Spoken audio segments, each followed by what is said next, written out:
Hey everybody, happy new year. Happy 2025. So I thought I would do something a little bit different today. Definitely a much different video than what I would normally put out. But with it being the new year, I thought, hey, it'd be fun to kind of go back and look through the platinums that I earned in 2024 and just kind of rank them and just kind of talk about them. So I think the rank's going to be based off of not just like the platinum um, process, but just the game and the platinum itself, kind of like everything all together. But I did. Let's see. I think there's 26 games here. A couple of them I had stacked, so I got the PS4 and the PS5 like platinums for them. Um, but I'll try to remember and mention those when I get to them. Um, so yeah, let's go ahead and get started here. So the first game that we have is actually going to be Daxter. So Daxter was a PSP game. I actually played it on the PSP back in the day. When it came out, and like a super fun game. It was actually the first Jack and Daxter franchise game that I had played. I actually hadn't played Jack and Daxter until like the PS3 trilogy came out, but I loved the Daxter game growing up, and it's still a super fun time. I was excited when they announced this was coming out. The trophy list for it, not bad. I mean, essentially, you're just playing through the game, and you don't even have to like collect all the orbs or anything. Which, games like this, you, sometimes they'll put you in that situation where you have to collect like everything in the game. You know, uh, this one you have to do a maximum of 500 precursor orbs. Not bad whatsoever. I think that the hardest ones in the game are probably like the mini games. That honestly, you have to get a goal rating in at least one mini game. And I just had some timing issues. I don't know if there was like something weird with how the timing is like an input delay or something, translating it from like PSP to PlayStation, but it felt like there were some situations where I could just not get the timing down whatsoever. Um, so for that, I definitely recommend using your like rewind or like save states. Rewind's probably easier in that situation. But not a bad game whatsoever. Definitely put that in the B tier. Dirt 5 is the next game. So I have like a real love hate with Dirt 5 because I actually, as a game, really like Dirt 5. Completing Dirt 5, I hated it. Um, and I guess that's on me because like realistically, like the base game not that bad, but the DLC is like where I got to the point where I was like I thought about quitting. um, there were just some races and some like of the objectives that you have to do in some of the DLC that is ridiculous. So like the base game, if you kind of go through the list, uh, there's like the hardest I felt like I guess was the 30,000 or higher on a Gymkhana event. Like I'm not super awesome at the Gymkhana stuff, but I think honestly, like in the end, it wasn't even like it didn't give me as much trouble as I thought it was going to. Um, the hardest, I would say, not hardest, but the most annoying one in the base game is drive 1,000 miles, which by the time I beat the game, I think I wasn't even halfway to 1,000 miles. Um, that this is a grind. Even after you do like the DLC and everything, I still had to grind out some miles to get through it. Um, but everything else is fairly straightforward. Um, it's when you get down here to the DLC stuff, and I think the first two DLC I went through pretty quickly.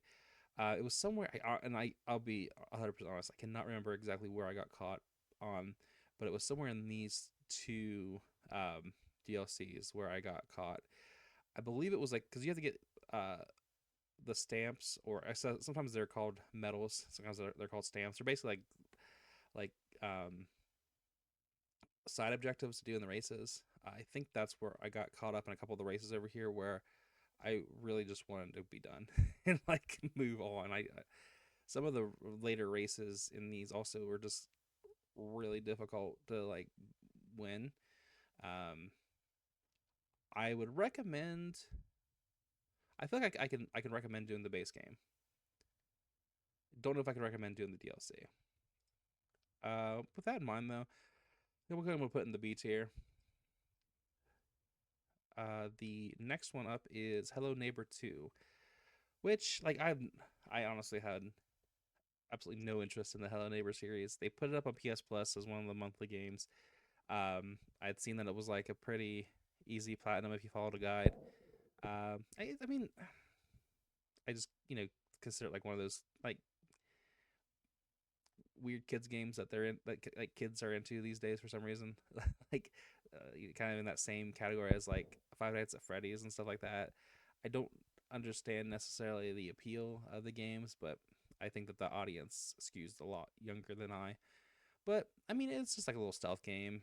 Um, it's just the AI is weird, and you gotta try to break it. It seems like in some of the situations, to get through what you need to. Uh, there's a really good guide by Maca Maca 91, I think, on YouTube.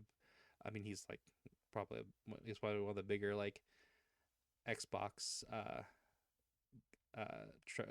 achievement hunter guys. So I'm sure everybody knows who I'm talking about. Um, but I followed his guide and it got me through it pretty easily. I let's put this in the C tier. Next up is Assassin's Creed 2. So Assassin's Creed 2, honestly, was my first Assassin's Creed back on the PS3. I didn't platinum that version. This version here is actually the Ezio trilogy, like PS4 remaster. But I love Assassin's Creed 2, man. Like that game captured me, like in a way that a lot of games didn't at the time. Like I just remember starting that game up and just feeling like I just got lost in that world and I just wanted to keep playing. And um, it's probably one of my like all time favorite games. Um, the platinum, not bad at all. Let me go ahead and pull up the trophies here.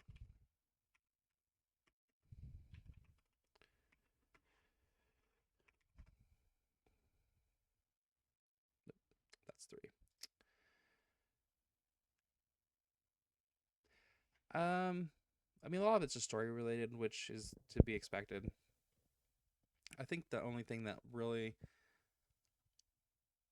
is kind of like time consuming and not like super fun is finding all of the feathers. It takes a lot of time.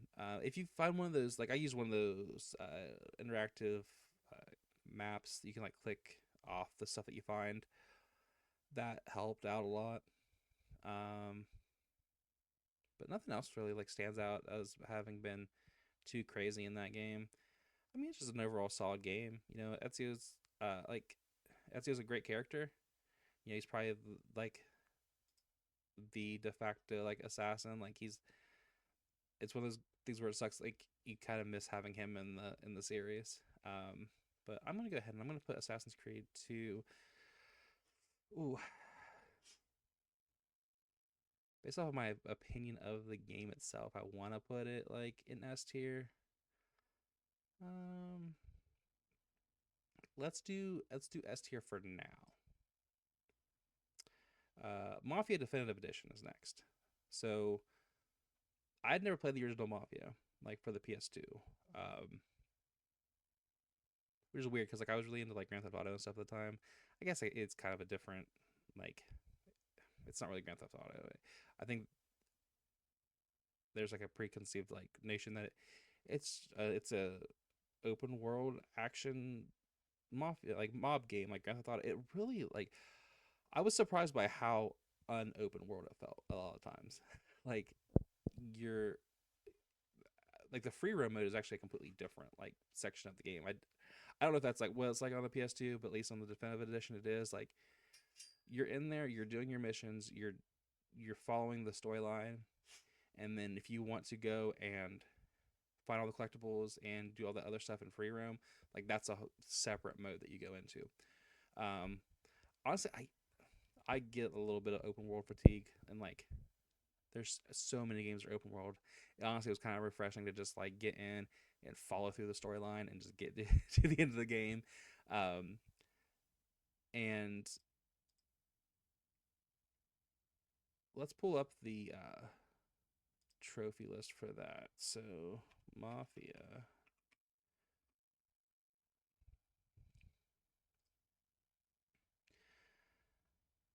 I think that the hardest part of the game for me was the race. Um, because of this right here. So you have to beat the game on the classic difficulty. So this would be like the hardest difficulty of the game. Essentially, that uh, I believe it. If I remember correctly, it makes the game control a little bit different. It definitely affects how the race goes, because I know that running the race on like the other difficulties is nowhere near the challenges of classic. So this like the race runs the way it does on the original PS2 version, and beating the race on classic difficulty took me so long. Once I figured it out, like it felt rewarding afterwards. Like have actually figured out how to beat that race. It's so weird, and I don't even honestly really know how to even explain it. It almost feels like the times that you're supposed to brake and the times that you're supposed to hit the gas are almost the opposite of what you think. Like it's such a weird controlling race, but once I got it down and it clicked, like I felt awesome having beaten it. But yeah, I mean, and overall, like the game itself, even on like the classic difficulty, is not crazy difficult. Like, yeah, I mean, there's sections where I got stuck and died, a handful of times. But like it was never frustrating where I like was mad and wanted to quit playing or anything like that. Um, honestly, like the probably like the down point is finding all the collectibles afterwards. You got to go through the whole city and find all them, all like all the magazines and all this, like all the different things. There's some stuff that you can miss if you don't get it in the story, so you got to watch out for that. Um, but oh man, I actually having never played the original Mafia and playing this, and like I will say, I thought the game was gorgeous. Like the overall that they did with the graphics, amazing. But I really, really, really enjoyed my time with this game.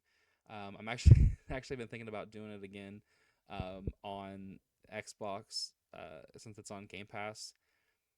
I just don't know if I want to do that race again. So I'm gonna go ahead and put this in A tier. I think that's a solid A tier game.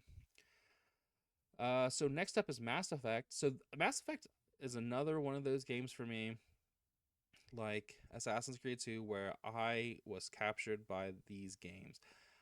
I I would say that overall, like of the original trilogy, like two is the best, and I think two is the one where I really got caught up in it. I think that I played two. I beat two before I had ever beat one. Two I had played on the PlayStation 3 version, and this was before the original ever came to PlayStation. So you had to do like the little comic at the beginning to like do the choices. And I'd played the original Mass Effect. Like I had played it on like a crappy laptop that I had, and it ran like at like 10 frames a second. So like I did not get very far in that game. Like back, you know, in the day. So I didn't end up playing it later until they put it out on PS3. Uh, but these are games that, especially when I was playing them for the first time through, I would think about the game and these characters and this world um, while I'm out. I'm at work or I was in class or whatever, and like I would think like about, oh man, I can't wait to get home and like what am I gonna do with this, and how is this gonna play out, and like I gotta do these character missions, and it just going over those games in my head while I'm away from the game. Like I just got so lost in those worlds, and like I said, two I think is like the de facto like best one of all of them. But Mass Effect one I still think is a really awesome game. I'm gonna put this up in like S tier because the trophy list itself is not bad either.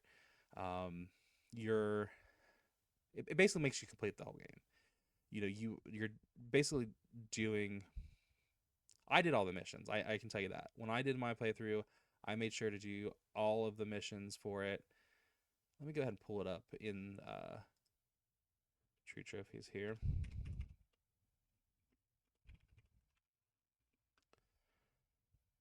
Um, Legendary Edition. Oh, that's just the overall. There we go. So completely game on any difficulty, so it's not forcing you to do it on something that you don't want. You don't have to do hard or anything.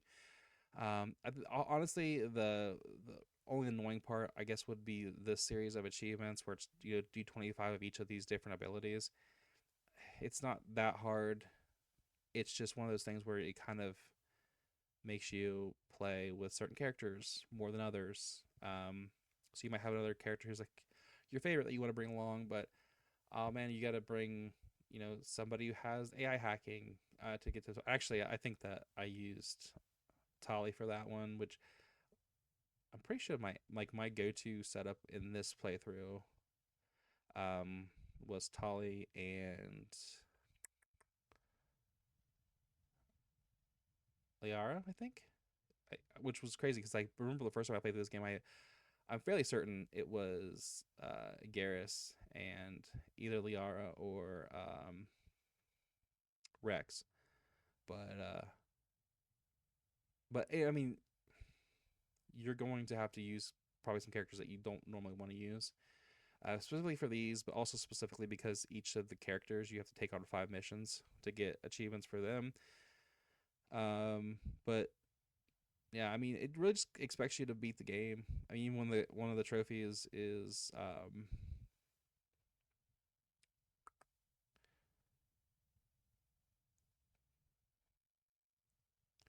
one of the trophies is like complete a majority of the game. It's kind of loose on what it says. So you kind of have to just do as much as you can until the trophy pops. I was just like, okay, I don't know when I'm gonna play this game again, so I'm gonna make sure get get through it all. I see everything I can. The only thing that you gotta watch out for, I think, would be the find all the codex entries because there's like a couple that you can miss if you don't read a terminal at a certain time. Complete a majority of the game. That's the one I was talking about there. I guess it pops at different times for different people. So I guess there's kind of like a loose definition of what majority means when you run this. So just keep that in mind. Just keep doing all the side missions until you don't have anything left. So next up is Mystic Pillars. This is just like a super chill, pretty fun puzzle game. You're just moving pillars to like solve puzzles. It If you have like an afternoon and you want to beat a game in like 3 hours and get a platinum, you could spend your time with worse games. If you like puzzle games, it'll be fun. There's guides to like beat it as quick as possible. Um, there's honestly not a lot to say about it. It's a competent game. It's not something crazy though. I'm gonna put it in C tier. But if you just want something easy and fun and you just want to chill, not a bad one. So here's like the first shovelware game. Puzzle Drop Carnival. I mean, we're just gonna immediately go into D tier on this. I'm not even gonna have to have a conversation about it. It's just it's a free game. You can get the trophies all in like less than half an hour. Uh, you just have puzzle pieces falling from the sky. You just kind of put the puzzles together. It's as simple as that. Like it's whatever. It's a throwaway game.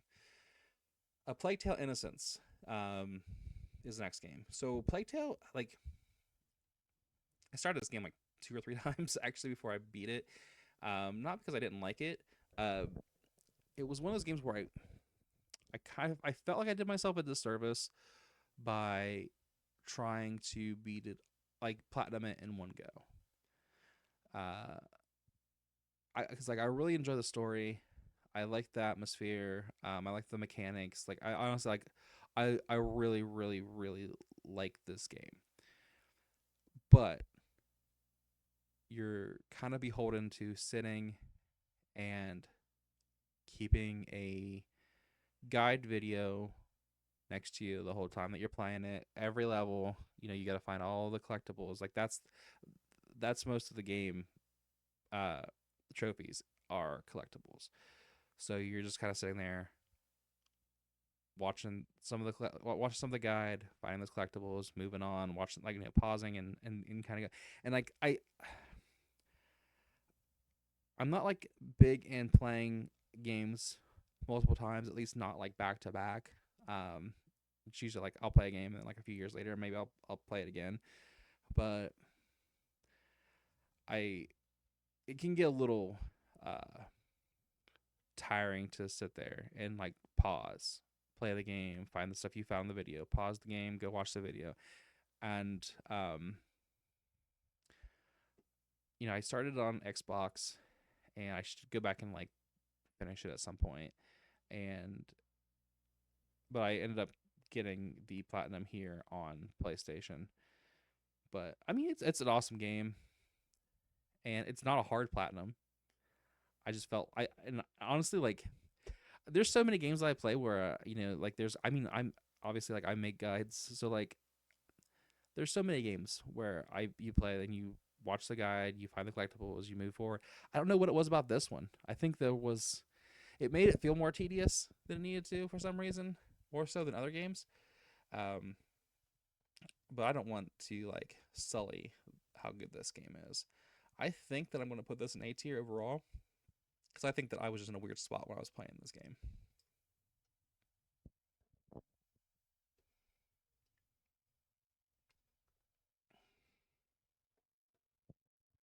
All right, next up we have Assassin's Creed Brotherhood. So I don't know if I'm going to get in trouble by saying this.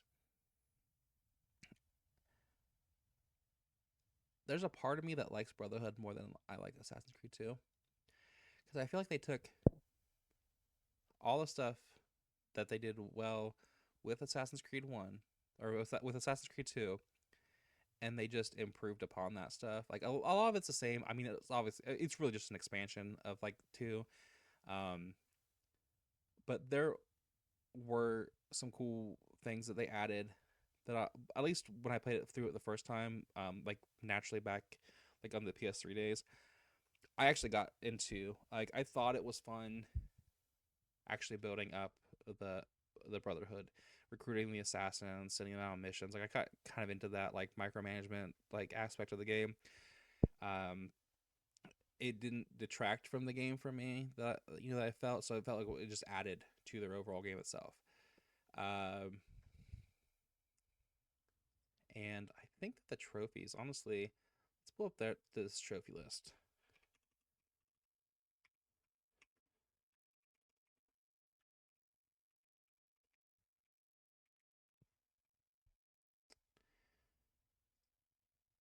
I'm a much faster typer than that, but I am typing with one hand because I'm holding this microphone with my other hand. I don't have a microphone stand. Okay, so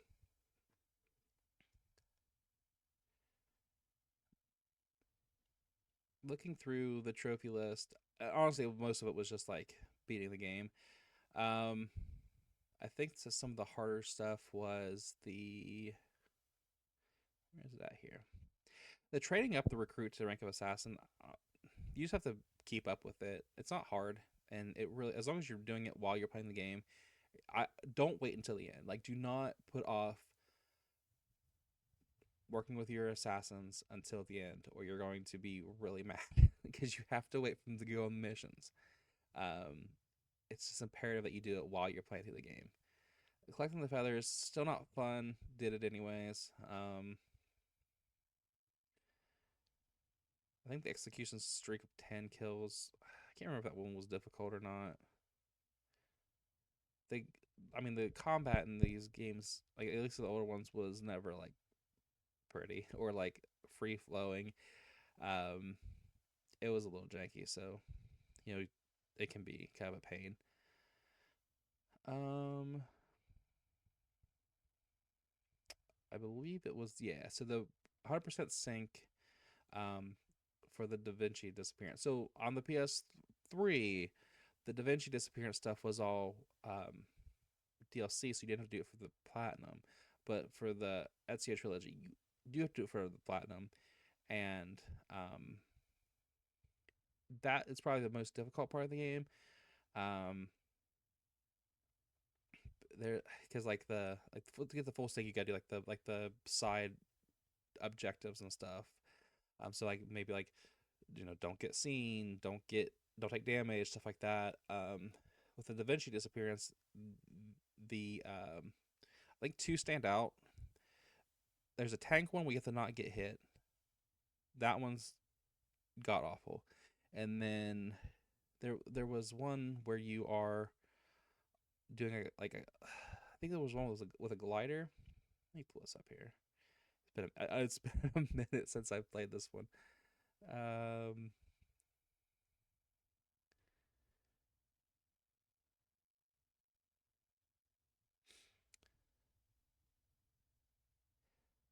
but yeah, I believe the one with the glider you have to also do without taking damage, and it's not too bad except they're like shooting arrows at you. There's a bunch of like guards on rooftops shooting arrows up at you, so you just gotta avoid them. Um, it's not too crazy. And I honestly like I played these games like back to back, and so they're kind of all like hitting me. Like they kind of all blend together at one point. I believe this one also had one where you were like on a glider and you were dropping bombs on stuff, and you had to like not get hit. And I think because there's like two different hand glider ones. I don't know. I think I'm just rambling on about this one at this point. But this trophy is like the hardest one to get. But I mean it's doable. You just gotta learn what cheesing ways works best for you. I'm going to put this in A tier. I think it's just below 2 as far as like the trophy list goes. Up next, we have Rallycross, which was a PS1 classic added to PS4 and 5. It's just, I mean, it's a simple rally game. It's not difficult. It can be difficult. This is one of those games where you're probably gonna want to make use of like the rewinds and the save states and stuff to get through. You're also going to want to look up the like a guide for it. A lot of the guides out there they tell you specifically which cars to use for which events.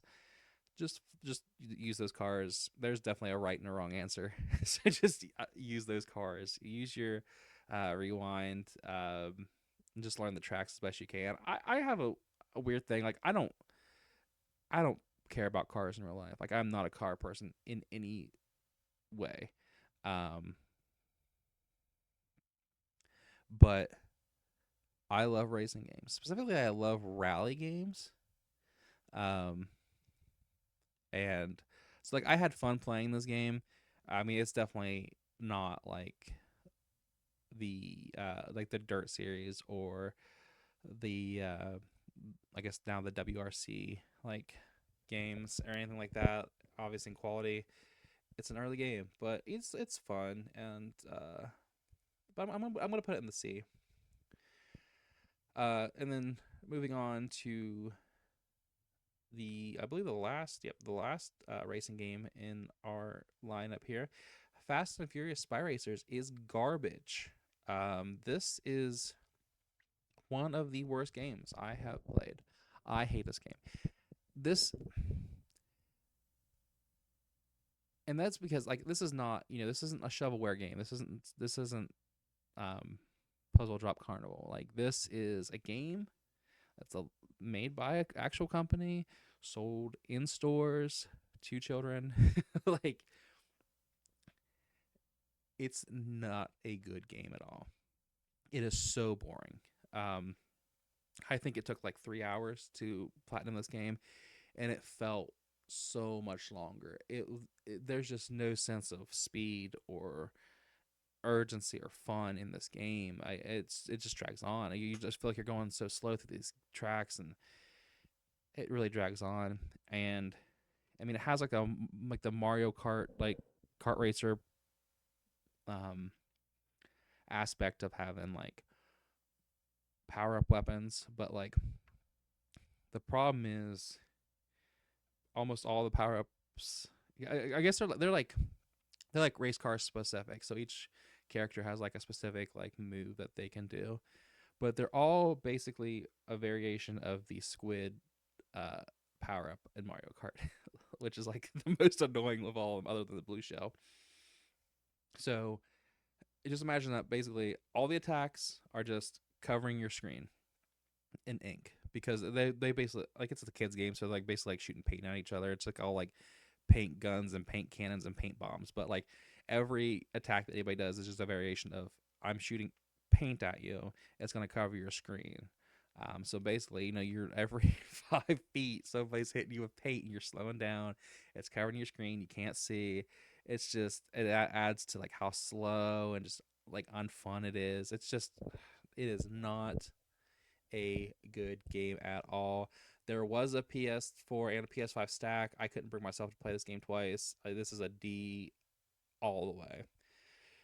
Um, Another like shovelware game, Spectre Woods. This game takes like half an hour at most. You're running through some woods and like a really low poly like environment, just shooting some stuff. Like there's nothing to this game. It's like less than $1. It's just shovelware. It's a D. Um, this is apparently this the lull in the list here because Super Pets also just like I will say probably more entertaining than Fast and the Furious Spy Racers, but not by much. It's based off of like the DC Super Pets movie that came out. Like you can play as Crypto and you can play as I can't remember what Batman's dog is called, but like it's essentially an on rail shooter. You're just flying through the city and just shooting stuff. Um, there's like a weird like pet shop management like thing in between where you can like match up pets with owners, and it's part of what you have to do for the achievements. The achievement list is super easy. I think this took me maybe like an hour or two to complete. I've done it on PlayStation and I've done it on Xbox. Um, it's fine. Like there's not a lot to say about it. It's I mean maybe if you're a kid it might be fun. It's super easy. Like it's a super easy platinum. I would say between this and Fast and Furious Spy Racers, I would recommend platinuming this before you even look at Fast and Furious Spy Racers. Um, it's still gonna go into D for me. I'm not really like ranking the within the ranks, but I am gonna put it at the beginning of D. um, Siphon Filter, so another PlayStation One classic.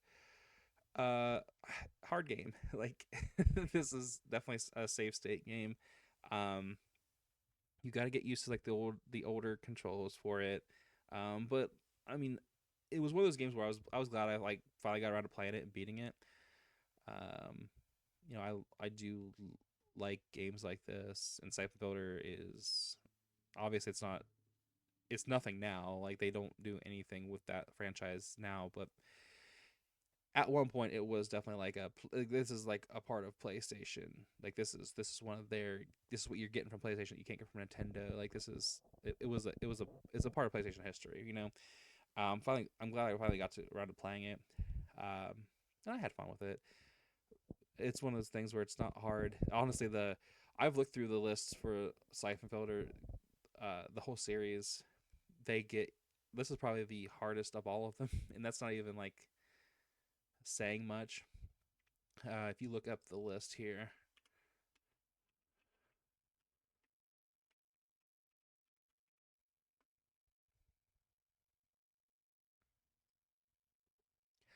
most of it is just beating the game. There's a couple things that you have to look out for. Drop chandelier on enemy, 20 headshots using the 9mm silencer. So there are some objectives that you have to watch out for. Uh, this one's like the most involved one, eliminate enemies using all 12 bullet firing weapons at least once. But I mean, overall, super easy game, and it's not hard to get those weapons. I mean, you're gonna find them all. They're not like hidden, so it's super easy.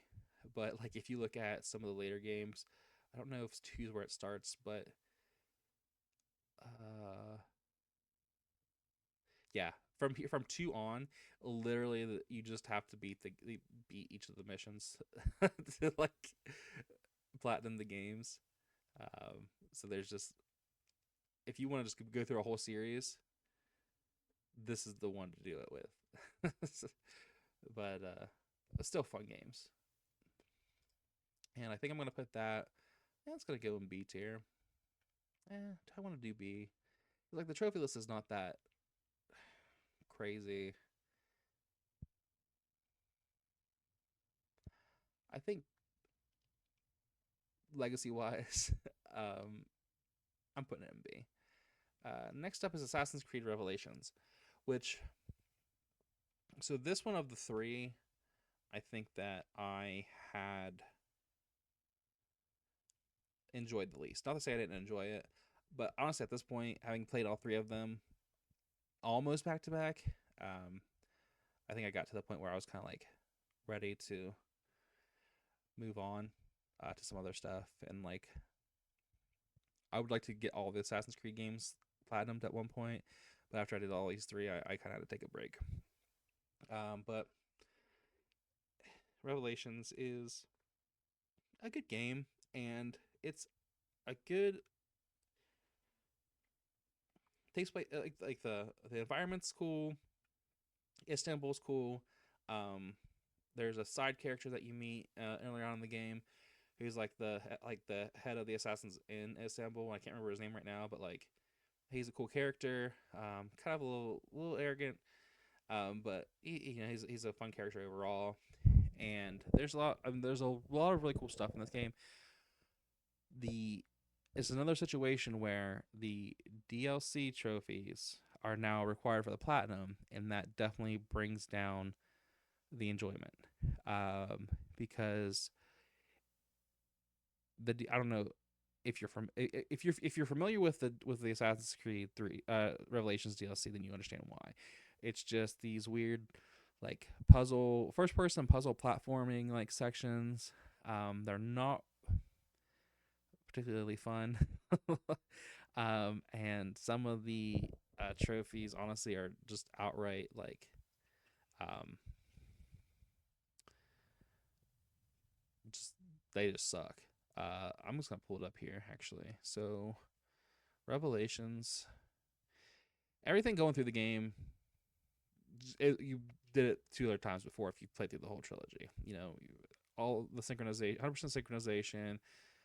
Find all the collectibles, beat the game. There's some miscellaneous stuff. None of it's really crazy or anything. Honestly, nothing's in the main game stands out to me as that I remember it being difficult. It's when you get to the Lost Archive stuff that I was done, man. Like I just did not want to play this game anymore at this point, because I just didn't want to do these. They're not fun. They're not fun at all. And I didn't play them back on the PS3 release. I think there were a couple that were in game, and I was like, oh, these aren't too bad. Like I'm sure people, and I thought people were maybe just kind of blowing it out of the water, like the quality of this DLC. And then I actually had to play it for this platinum, and no, man, it's terrible. um, let's see here. The hardest one is these two right here, the Impress Warren Vidic and the Cross Sticks Without Dying. Um, this one is agonizing, and I did this one first, and just brute forced my way through it eventually. And then I had to do this one, and you essentially have to make it through the whole thing without messing up. By the time I had gotten through this, I did not want to do this at all. Um, and I don't know if they have it here on True Trophies, but there is essentially a way to cheese it by glitching out of the environment and uh just like at the beginning you glitch out and then you just kind of walk through nothingness and then pop back in at the last room to unlock the trophy. And normally I wouldn't do that. Like especially for a series like this that I love, like I would I would just try to do it, right? I couldn't, man. Like at this point where I had to do this, I was like there's just no way. I just want this to be over with. So I cheesed it and I did the glitch, and if you ever do this, you'll understand and you'll probably look up the videos too. Honestly, because of that, I'm putting this in B tier. So Toy Story 3 is the PSP version of the game that was then put on for as PSP Classic for PS4 and PS5. Um, it's just like a old school, just platform. Um, start A to B platform, do some collectibles, super fun game. Like I mean, I guess your mileage may vary on how you feel about it. I enjoyed it for what it was. I mean, it was a simple game. It takes a couple hours. Like I did. This is one of the ones I got both the PS4 and the PS5 version of. Because like I had fun with it. It's not like the best game in the world, and like the console version is a better game. That's 100%. I mean, there's a lot of better like platformers out there, but I think this is super competent. The trophy list hella easy. You're just finding all the collectibles.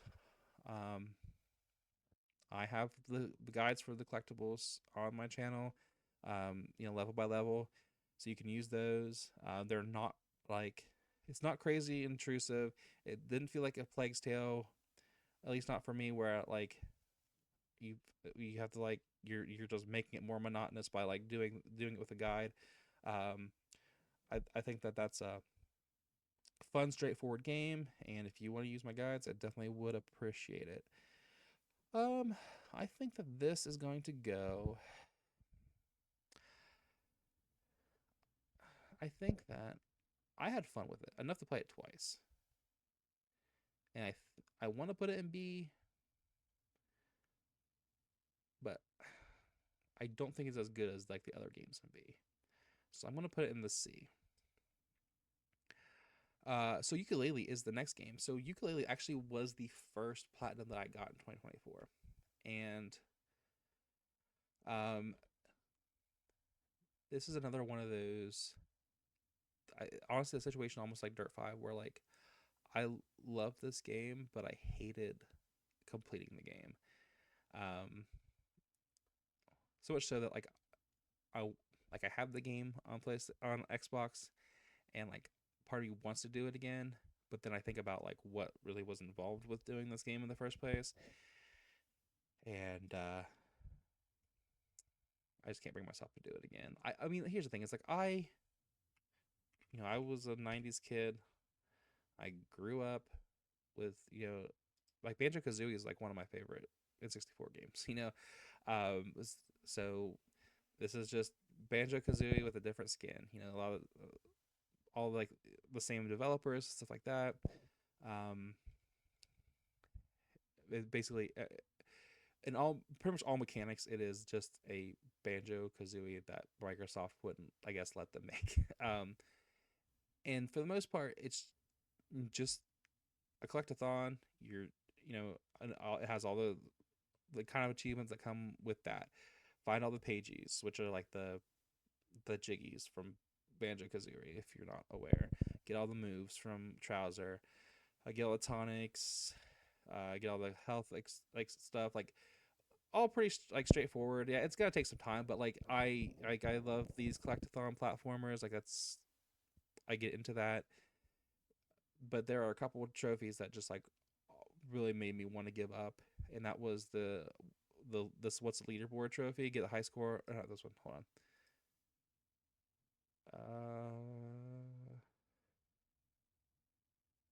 So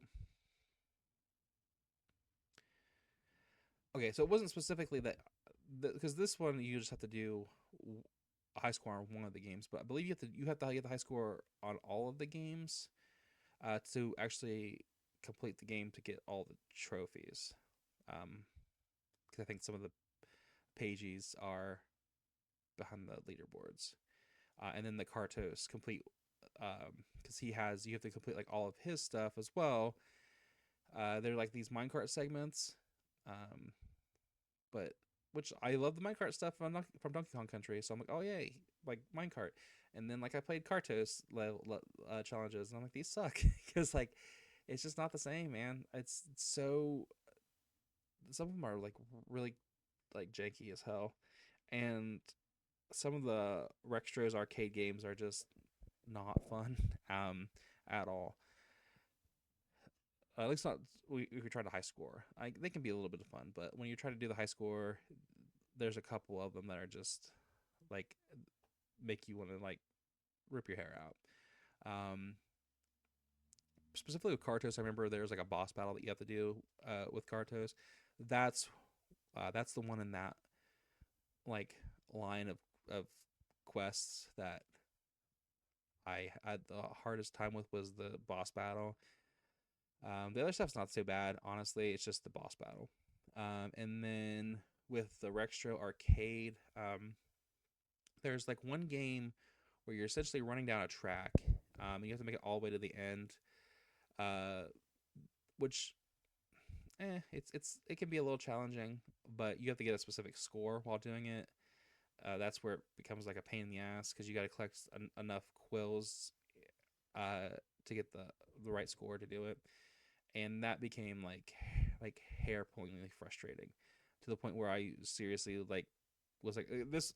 And actually, I looked back through my trophies before I made this list or made this video. I hadn't actually gotten a platinum all of 2023. So like 2022 up through there did a lot of platinum like hunting. And then 2023 I just fell off from it. And like that's also like so when I came back, like this is my first game back to like platinum like trophy hunting was ukulele. And to get caught up on these freaking Rextro arcade game and like this Cardos challenge, and I was like, is this worth it? Because like I don't want to do this anymore.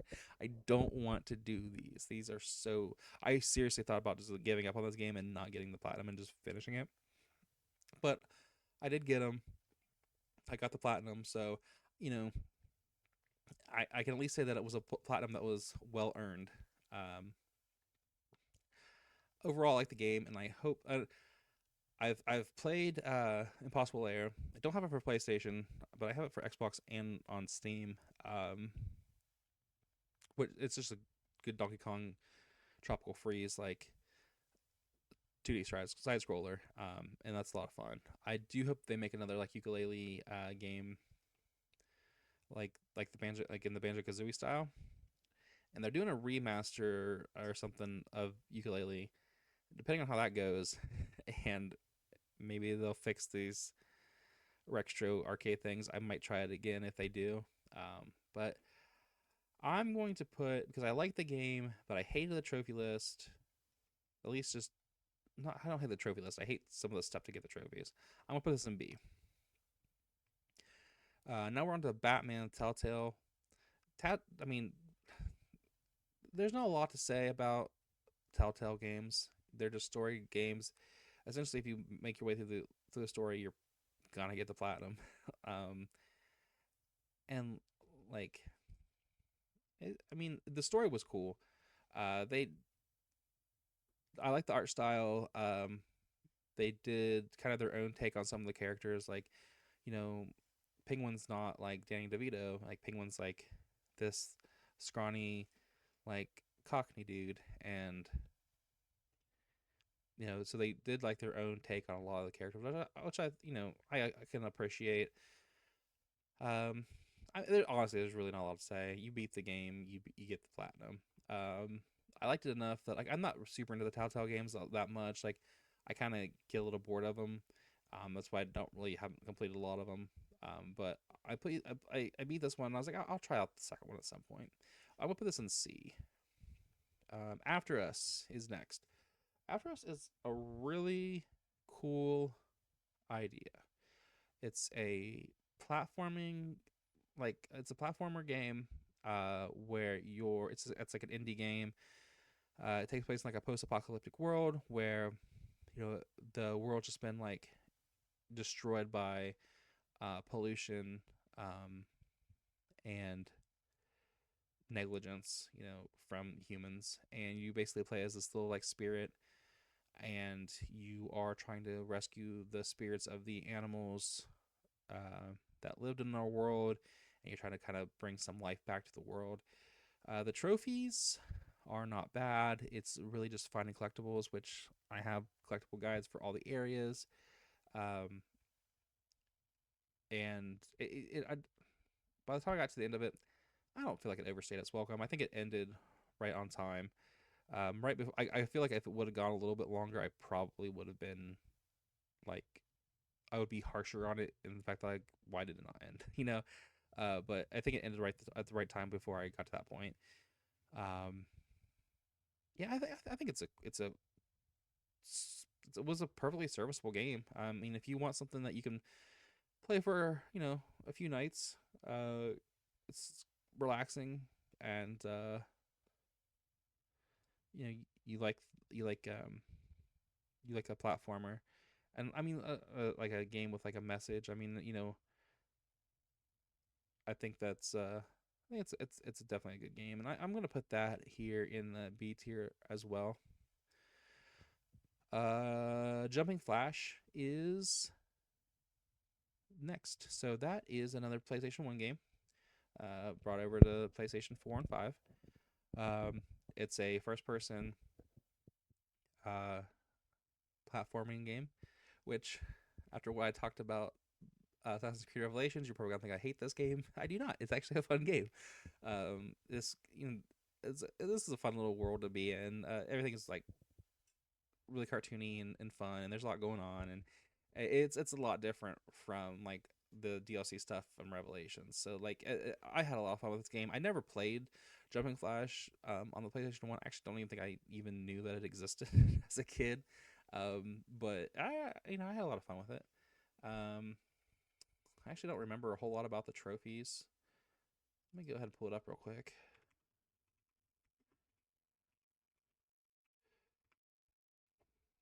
I remember that I got through it pretty easily.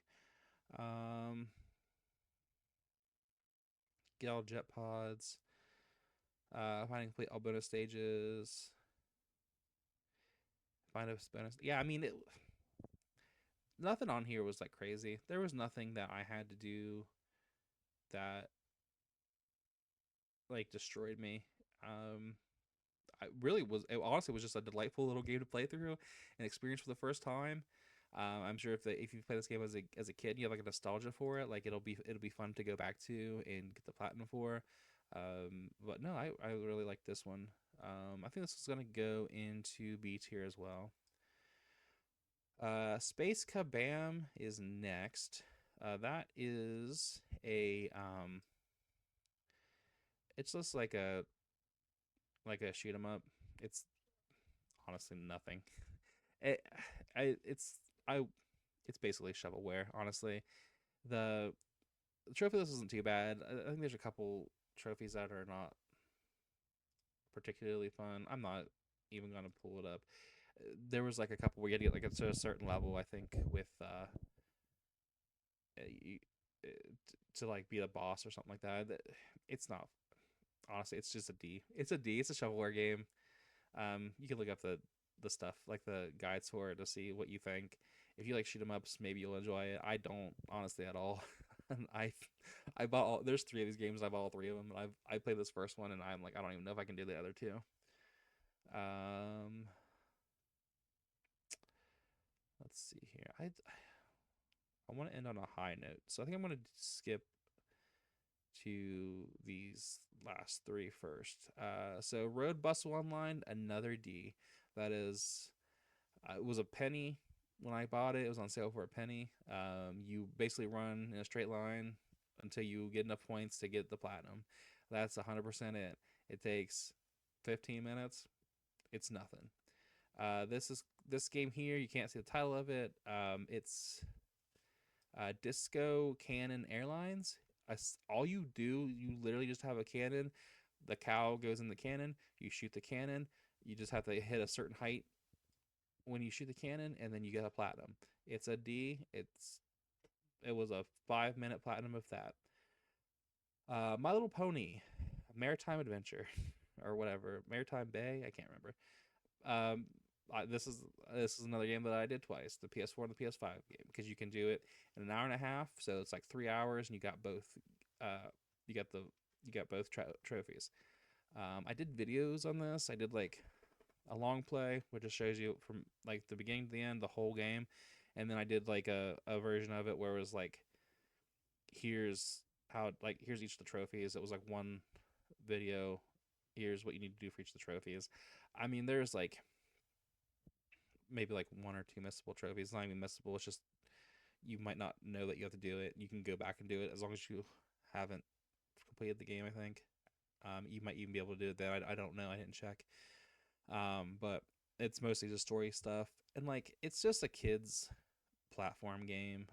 I mean, it's kind of hard to judge. I mean, when like when I was a kid and we had like Toy Story, like the original Toy Story game on NES, and that game was so difficult. Or like The Lion King, like this is definitely not like that. It's just like an easy game for little kids who might like My Little Pony, but it's not as bad as like Super Pets or Fast and the Furious or anything like that. And like honestly, the graphics are good. Like I've they look like I look like the cover, you know. I've never actually seen like this show or anything, but like if you said like, hey, this is what the show looks like, I would believe you. You know, I mean, it was a they did a good job with that kind of stuff. I'm gonna give it a C. It's not offensive. It's just super easy. But the fact that you can get it so quickly is gives it a bonus.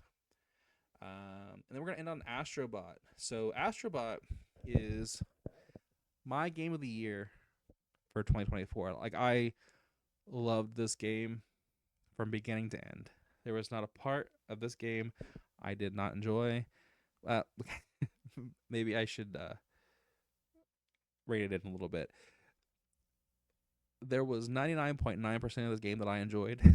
And then there was one level that like the most challenging level in the whole game that you have to beat with no checkpoints to get like the final freaking bot for the platinum, and like it took forever for me to get through that. It felt like when I got through the level, I felt super accomplished. And I guess it's like that where you feel like frustrated, but when you beat it, you have that sense of like accomplishment that made that frustration okay.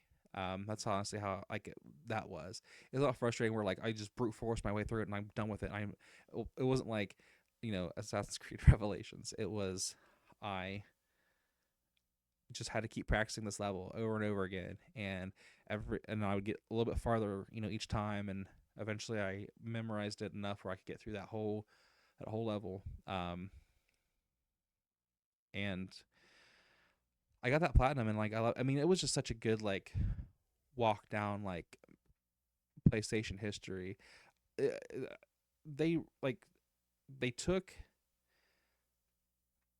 like they've learned so much with Astrobot, and like they took what they did with Astro's Playroom, and um they just really expanded upon it.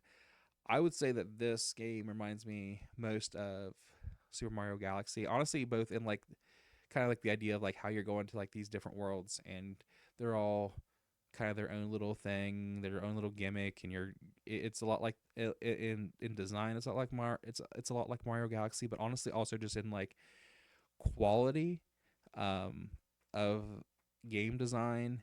It is like I would say it is Nintendo quality game design. It is Mario mainline 3D Mario, Mario Galaxy being like the pinnacle for most people.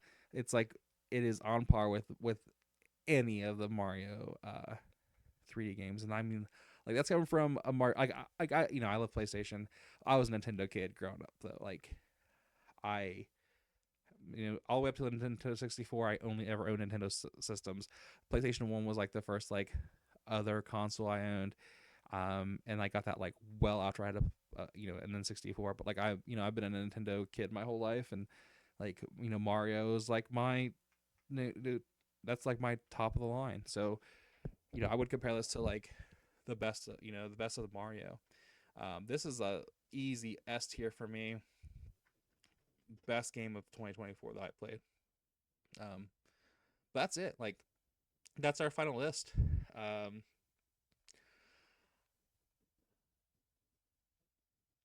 I would say that like I think last year I played probably more bad or middling games than I hoped. But I think going forward, 2025, I'm gonna look more for like more, I want to have more in B and above. Honestly, B got the most of it, so I think that's pretty good. But I would like to see A and S rank like fill it out more at the end of 2025. But yeah, I think it was a pretty good year. I just want to just kind of completely erase these games at the bottom from my memory. But other than that, it was a pretty enjoyable year. So what games did you platinum in 2024? What was your S tiers? What was your game of the year for 2024? Definitely let me know down in the comments. Let me know what you thought of this video. Like I said, it's completely different from what I normally do. So I'm normally just like game guides, no talking or anything like that. I've rambled um, for far too long. I I don't know if I'm interesting to listen to, but if you if you enjoyed this and you don't mind listening to me ramble, let me know and I can try to think of other uh, videos, do more videos in this style, I guess. I'm considering doing maybe the same style of video for my Xbox, like the games that I completed on Xbox and like full like thousand gamer score and stuff like that. I don't know if I don't remember. I've gotten like a lot more into my Xbox gamer score recently. Um, I don't know how much of that I did though in 2024, so I'll have to maybe go through that list and see if it would be worth it. I also just don't want a bunch of like doubles, but I think looking over this, a lot of the stuff was PlayStation only, so I don't think there would be like any real crossover between the two. But if you like this, I will. I'm definitely considering doing one for Xbox as well. So let me know what you think. Other than that, I hope everybody has a great 2025. Hopefully we can enjoy the year together. Through YouTube. So thanks and have a good day.